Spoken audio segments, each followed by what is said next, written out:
myself Rachna from JSR Tutor. So this video we will be doing features of microeconomics. In the previous videos, we completed introduction as well as scope of microeconomics definition. Let's get started. So first, features of microeconomics. So features में क्या है कि क्रिया क्या है, ठीक है, क्रिया माइक्रोइकोनॉमिक्स में कैरेक्टरिस्टिक्स है, ठीक है, क्या करता है, ठीक है, ऐसे समझो। और यहाँ पे हम लोग स्टार्ट करते हैं। यहाँ नॉर्मली 8 पॉइंट्स है, यहाँ पे 8 का जरूरी है, 8 के 8 पॉइंट्स, क्योंकि इसमें से तुम लोग को 6 to तुम लोग ने अगर 6 to 7 पॉइंट्स पढ़ा ना तो भी इनफ है। 6 to 7 पॉइंट को स्किप करोगे तो चलेगा। सो हम लोग का देखो थ्योरी ऑफ इंडिविजुअल यूनिट्स। अब मैंने पहले बोला था माइक्रो इकोनॉमिक्स क्या करता है, इंडिविजुअली सबको स्टडी करता है। इंडिविजुअली वो पूरे नेशन को नहीं स्टडी करता है, वो पूरे देश से, पूरे इकोनॉमी से एक पर्टिकुलर इंसान को ढूंढेगा, उसको निकालेगा और उसके बारे में स्टडी करेगा। मैंने पहले बताया था, ठीक है। सेम यहाँ पे वही बोला है कि स्टडी ऑफ इंडिविजुअल यूनिट्स। तो फीचर्स ऑफ माइक्रो इकोनॉमिक्स में फर्स्ट क्या है, स्टडी ऑफ इंडिविजुअल यूनिट्स। तो माइक्रो इकोनॉमिक्स क्या करता है, इंडिविजुअल यूनिट्स को स्टडी करता है, उसको समझता है, ठीक है। So micro economics is the study of the behaviour of small individual economic units.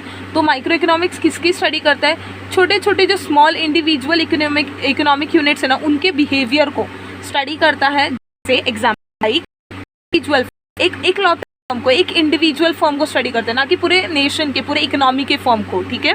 Individual price, एक particular individual price, individual house hold, individual commodity, individual demand, individual supply. तुम लोग के हिसाब से इसको एक्सटेंड कर सकते हो, ठीक है। कोई भी चीज़ के इंडिविजुअल, कोई भी चीज़ के सामने इंडिविजुअल लिख दो और यहाँ पे एग्जाम्पल में लिख सकते हो। इंडिविजुअल हाउस होल्ड लिख सकते हो, इंडिविजुअल कमोडिटी लिख सकते हो, ठीक है। सो यहाँ पे हो गया हम लोग का first feature, study of individual unit, ठीक है। इसको याद करने के टाइम देखो, ये तो बहुत ईजिली याद हो जाएगा, स्टडी ऑफ इंडिविजुअल यूनिट। क्यों? क्योंकि तुम लोग को मीनिंग और डेफिनेशन से अभी तक बता रही हूँ मैं कि माइक्रो इकोनॉमिक्स क्या करता है, इंडिविजुअल यूनिट्स को स्टडी करता है, ठीक है। जब तुम लोग आंसर्स लिख रहे होगे, सेम तुम लोग को ऐसे ही पॉइंट्स में लिखना है जैसे टेक्स्ट बुक में दिया हुआ है। हाँ, बस ऐसे थोड़े से जैसे कि यहाँ पे लिखा है स्टडी ऑफ इंडिविजुअल यूनिट, तो तुम लोग ऐसे लिख सकते हो कि स्टडीज़ द इंडिविजुअल यूनिट, ठीक है। स्टडी का स्टडीज़, ऐसे थोड़ा सा चेंजेस चलेगा, ठीक है, बिकॉज यहाँ पे तुम लोग क्या कर रहे हो, सबटाइटल के मीनिंग्स को चेंज नहीं कर रहे हो। So it's okay. Second is price theory, ठीक है। हम लोग ने देखो प्राइस थियोरी किस में पढ़ा, पता है, हम लोग पीछे पढ़ चुके प्राइस थियोरी। प्राइस थियोरी कैसे पढ़ चुके हैं हम लोग ने, जब ओवरऑल इकोनॉमिक एफिशिएंसी हम लोग ने पढ़ा था, ओवरऑल इकोनॉमिक एफिशिएंसी जो था थियोरी ऑफ इकोनॉमिक वेलफेयर में, ठीक है। उससे पहले हम लोग ने पढ़ा था स्कोप ऑफ माइक्रो इकोनॉमिक्स में theory of factor pricing, theory of product pricing, ठीक है। सो थियोरी ऑफ प्रोडक्ट प्राइसिंग को ही प्राइस थियोरी बोलते हैं, ऐसा समझो, ठीक है। मैं एक्सप्लेन करती हूँ। हम लोग ने थोड़ा सा इसका हल्का सा ग्लिम्स किस में पढ़ा था, थियोरी ऑफ प्रोडक्ट प्राइसिंग, ठीक है, theory of product pricing. So यहाँ पे क्या बोला है, micro economics deals with the determination of prices of goods and services as well as factor of production, hence it is known as price theory. Scope of micro economics जो हम लोग ने last video में देखा था, ठीक है। Scope of micro economics में हम लोग ने क्या पढ़ा था, हम लोग ने पढ़ा था theory of factor pricing, theory of product pricing. Theory of product pricing में क्या पढ़ा था, थियोरी ऑफ प्रोडक्ट प्राइसिंग में ये पढ़ा था कि दो मार्केट फोर्सेस है। थियोरी ऑफ प्रोडक्ट प्राइसिंग में ये पढ़ा था कि प्रोडक्ट की प्राइसिंग कैसे होती है, प्रोडक्ट की प्राइसिंग कैसी होती है। मार्केट में दो फोर्स है जिसका नाम है डिमांड और सप्लाई। डिमांड और सप्लाई को देख के मार्केट में क्या होता है, प्रोडक्ट की प्राइसिंग होती है। मैंने पेन का भी एग्जांपल दिया था। सो यहाँ पे पेन के एग्जांपल के साथ मैंने बताया था कि कैसे मार्केट में प्रोडक्ट की प्राइसिंग को डिसाइड किया जाता है, किसके हेल्प से, माइक्रो इकोनॉमिक्स के हेल्प से।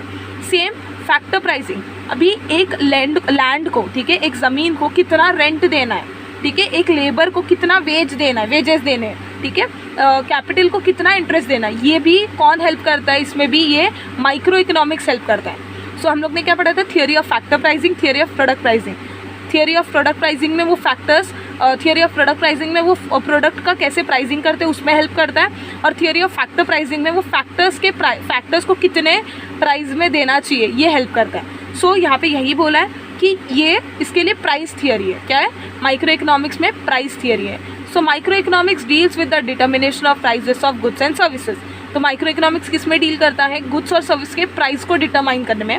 उसके साथ ही factors of production, land, labour, capital, entrepreneur, इन लोगों को कितना क्या मिलना चाहिए, कितने रिवॉर्ड्स मिलने चाहिए, ये चीज़ों को भी कौन डिटरमाइन करता है, माइक्रो इकोनॉमिक्स। इसके लिए एक दूसरा फीचर क्या है माइक्रो इकोनॉमिक्स का? माइक्रो इकोनॉमिक्स का दूसरा फीचर है price theory. Third is partial equilibrium. Partial equilibrium majorly ये बहुत बच्चों को डिफिकल्ट पड़ता है, क्या पता क्यों, बट ये इजी सा है, समझ के लो इजी है।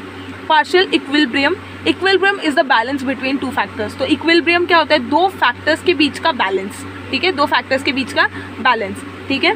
Micro economic analysis deals with partial equilibrium. तो यहाँ पे बोला है कि माइक्रो इकोनॉमिक जो है वो किससे डील करता है, वो किसको किसके साथ पार्टनरशिप करता है, ऐसा समझो, ठीक है। सो किसके साथ करता है वो? Partial equilibrium. माइक्रो इकोनॉमिक्स में partial equilibrium which analyses equilibrium position of an individual economic unit, that is individual consumer, individual firm, individual industry etc. इसको मैं पहले रीड आउट करती हूँ फिर एक्सप्लेन करती हूँ। It isolates an individual unit from other forces and studies its equilibrium independently. So ये क्या करता है पता है क्या? ये मेजरली ये सारे इकोनॉमिक यूनिट्स में से एक इंडिविजुअल इकोनॉमिक यूनिट को उठाता है, एक इंडिविजुअल इकोनॉमिक यूनिट को उठाता है। जैसे कि इंडिविजुअल कंज्यूमर हो गया, इंडिविजुअल फर्म हो गया, इंडिविजुअल इंडस्ट्री हो गया, ठीक है, और भी बहुत सारे individual house hold, individual income, individual demand, individual supply, जो लिख सको, ठीक है। ये सारी चीज़ों को वो इंडिविजुअली उठाता है, ठीक है, और फिर उसको आइसोलेट करता है। आइसोलेट मतलब उसको उठा के अकेले में, ठीक है, उसको अकेले में क्या करता है? उसको अकेले में सारे इंडिविजुअल यूनिट्स में से उसको हटाता है, हटा के अकेले में उसके बारे में स्टडी करता है, ठीक है। सो यहाँ पे क्या कर रहा है? Partial equilibrium. यहाँ तक हम लोग ने क्या पढ़ा? इक्विलिब्रियम का मीनिंग पढ़ा, ठीक है। फिर इक्विलिब्रियम करता क्या है? पार्शियल इक्विलिब्रियम, पार्शियल इक्विलिब्रियम पूरे इकोनॉमिक यूनिट से एक इंडिविजुअल इकोनॉमिक यूनिट को उठाता है, उसको आइसोलेट करता है, उसको सबसे अलग करता है और उसके बारे में स्टडी करता है। So this is partial equilibrium, हम लोग का third feature of micro economics. Fourth feature है based on certain assumption. Based on certain assumption, अभी तुम लोग को ये समझेगा नहीं मेरे को जितना लग रहा है, बट जैसे जैसे तुम लोग आगे पढ़ोगे, आगे मतलब थर्ड चैप्टर पे आओगे, जैसे ही थर्ड चैप्टर पे, आई गेस थर्ड चैप्टर है डिमांड, और नहीं सेकेंड चैप्टर में भी, ठीक है, सेकेंड चैप्टर से तुम लोग को आ जाएंगे, क्या आ जाएंगे तुम लोग? आ जाएंगे definitions.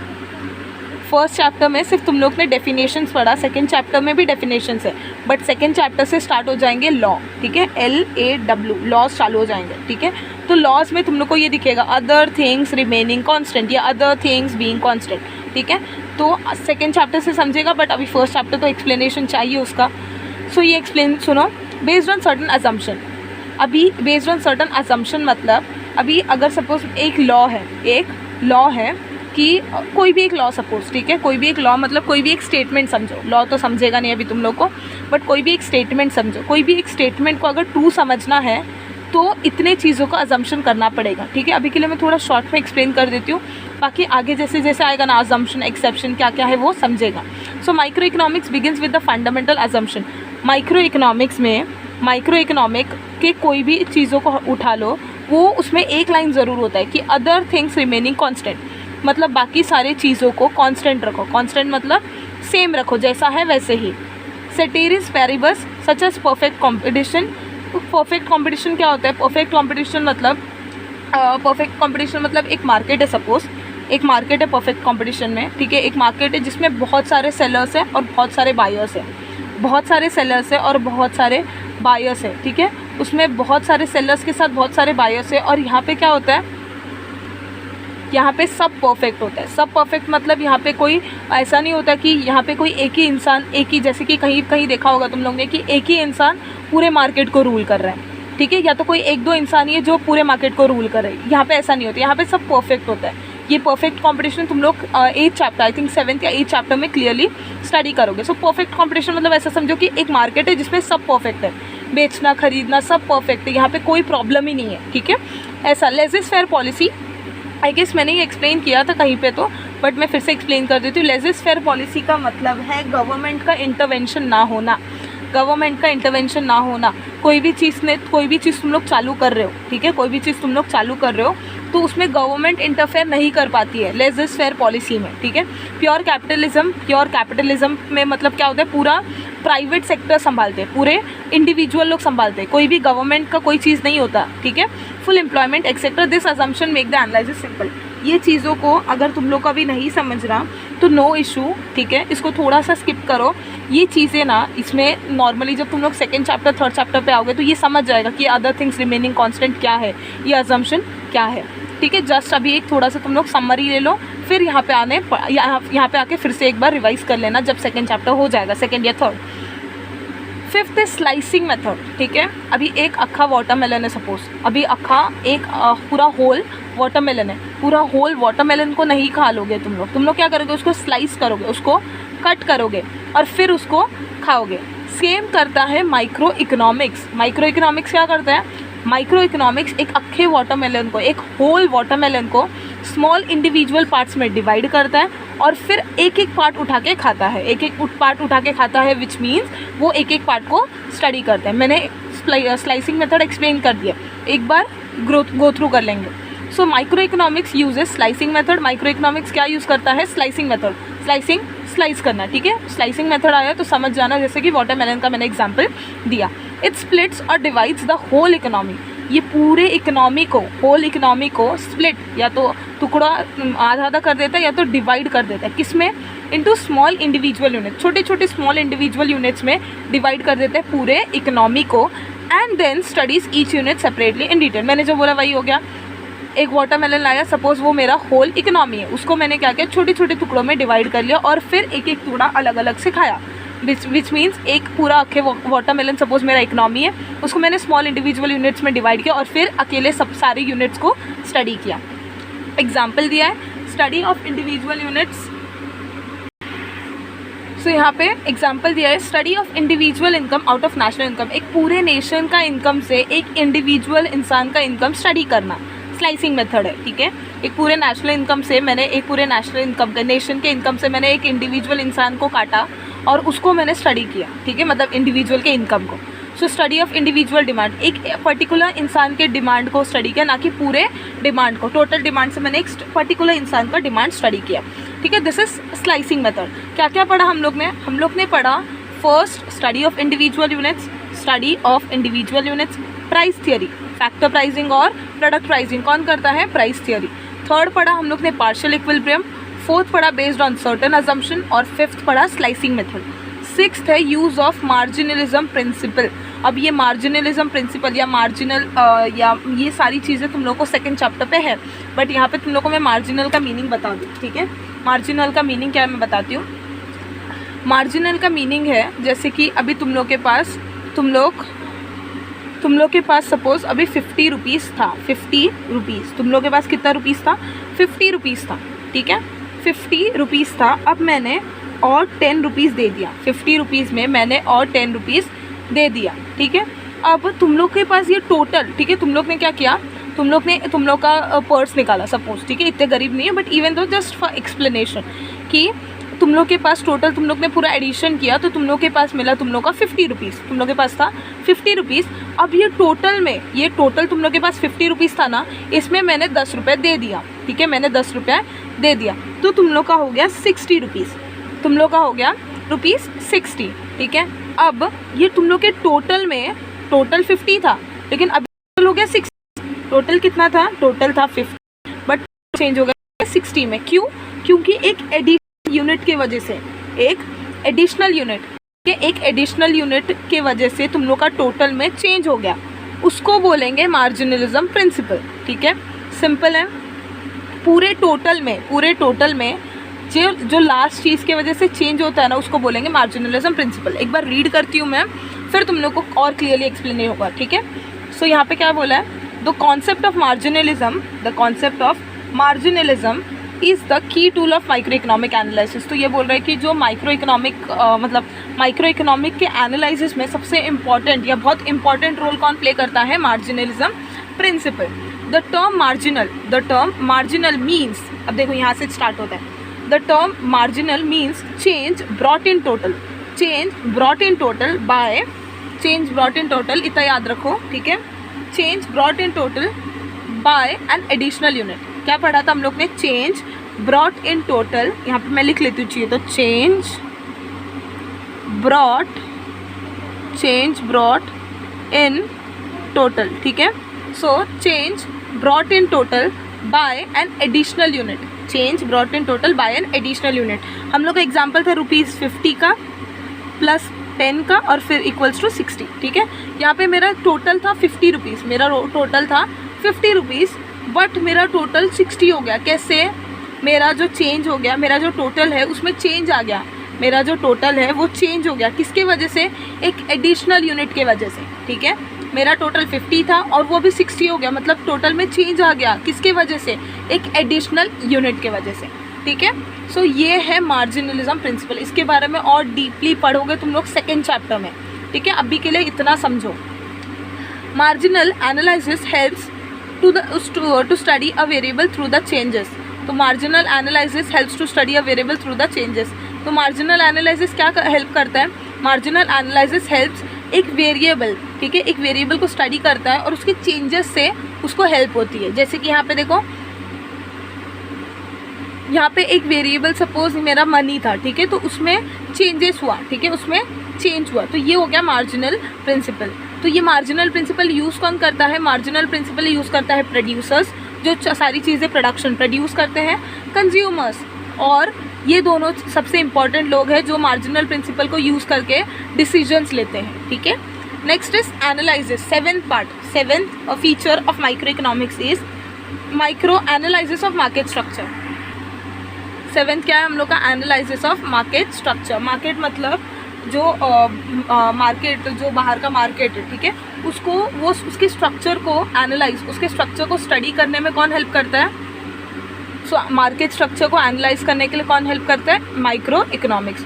Micro economics analyses different market structure, बहुत सारे मार्केट स्ट्रक्चर को एनालाइज करता है, such as perfect competition. Perfect competition का मैंने बताया था, परफेक्ट कंपटीशन मतलब बायर्स भी बहुत सारे, सेलर्स भी बहुत सारे, कोई प्रॉब्लम नहीं है, सब अच्छा खासा चल रहा है, ठीक है, कोई इशू नहीं है। परफेक्ट कंपटीशन के बारे में डीपली पढ़ोगे आगे, ठीक है। अभी के लिए इतना समझो। मोनोपोली, मोनो मतलब एक, पोली मतलब सेलर, मतलब पूरे मार्केट को एक सिंगल सेलर ने मतलब पूरे मार्केट को एक सिंगल सेलर ने उसको पूरा कंट्रोल कर रखा है, ठीक है, उसको ओवरटेक कर रखा है। सो ये क्या हो गया? ये हो गया monopoly. Next is monopolistic competition. Monopolistic competition मतलब ऐसे कंपटीशन जो सिमिलर, ठीक है, जैसे कि तुम लोग फिनाइल का जो फ्लोर क्लीनर्स है, देख सकते हो मार्केट में बहुत सारे कंपनीज है जो फ्लोर क्लीनर्स बेचते हैं, ठीक है। तो ऐसे कंपटीशन जो देखो, अभी एक फ्लोर क्लीनर और दूसरे फ्लोर क्लीनर को देखोगे तुम लोग, तो दोनों सेम तो नहीं है, बट दोनों क्या करते हैं? दोनों का काम सेम है, ठीक है, मतलब दोनों कहीं ना कहीं सिमिलर कैरेक्टरिस्टिक पोजेस करते हैं। तो ऐसे कंपटीशन को मोनोपोलिस्टिक कंपटीशन बोलते हैं। इसके बारे में भी आगे स्टडी होगा। Next is oligopoly. यहाँ पे मोनोपोली में सिंगल सेलर होता था, ओलिगोपोली में फ्यू मतलब 2, 3, 4 ऐसे बहुत कम सेलर्स होते हैं, ठीक है। तो ये सारे मार्केट स्ट्रक्चर को स्टडी करने के लिए माइक्रो इकोनॉमिक हेल्प करता है। Next last part, limited scope of. अब देखो मैंने जैसे बोला कि माइक्रो इकोनॉमिक्स क्या करता है? इंडिविजुअल यूनिट्स को स्टडी करता है, एक पर्टिकुलर इंसान को ढूंढता है, उसको स्टडी करता है, ठीक है। जबकि मैक्रो इकोनॉमिक्स पूरे देश को, पूरे नेशन को, पूरे इकोनॉमी को स्टडी करता है, ठीक है। तो as compare to micro economics का जो स्कोप है, जो दायरा है, जो एक्सपेंशन है वो कम है ना। मैक्रो इकोनॉमिक्स के कंपैरिजन में उसके जो एक्सपेंशन है वो कम है। सो वही बोला है, 8th वाला फीचर है limited scope. The scope of micro economics is limited. कहाँ तक लिमिटेड है? टू ओनली इंडिविजुअल यूनिट, सिर्फ इंडिविजुअल यूनिट्स तक ही लिमिट है माइक्रो इकोनॉमिक्स का scope. It doesn't deal with the nation wide economic problems. ये पूरे नेशन के प्रॉब्लम्स को डील नहीं करता।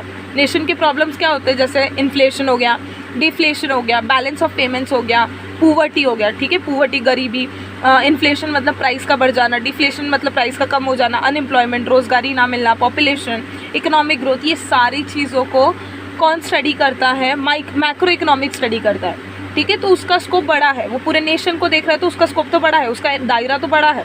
बट माइक्रो इकोनॉमिक्स क्या करता है? सिर्फ इंडिविजुअल यूनिट्स को स्टडी करता है, विच मीन्स उसका दायरा, उसका स्कोप कम है। तो यहाँ पे हम लोग ने आज क्या क्या स्टडी किया? हम लोग ने आज 8 features of micro economic study किया। 8 फीचर्स में फर्स्ट था हम लोग का study of individual units, second था प्राइस थियोरी, थर्ड था पार्शियल इक्विलिब्रियम, एंड फोर्थ हम लोग का था based on certain assumption, fifth slicing method, sixth use of marginalism principle, seventh analysis of market structure और एथ लिमिटेड स्कोप। तो यहाँ पे हम लोग ने कंप्लीट किया फीचर्स ऑफ माइक्रो इकोनॉमिक्स।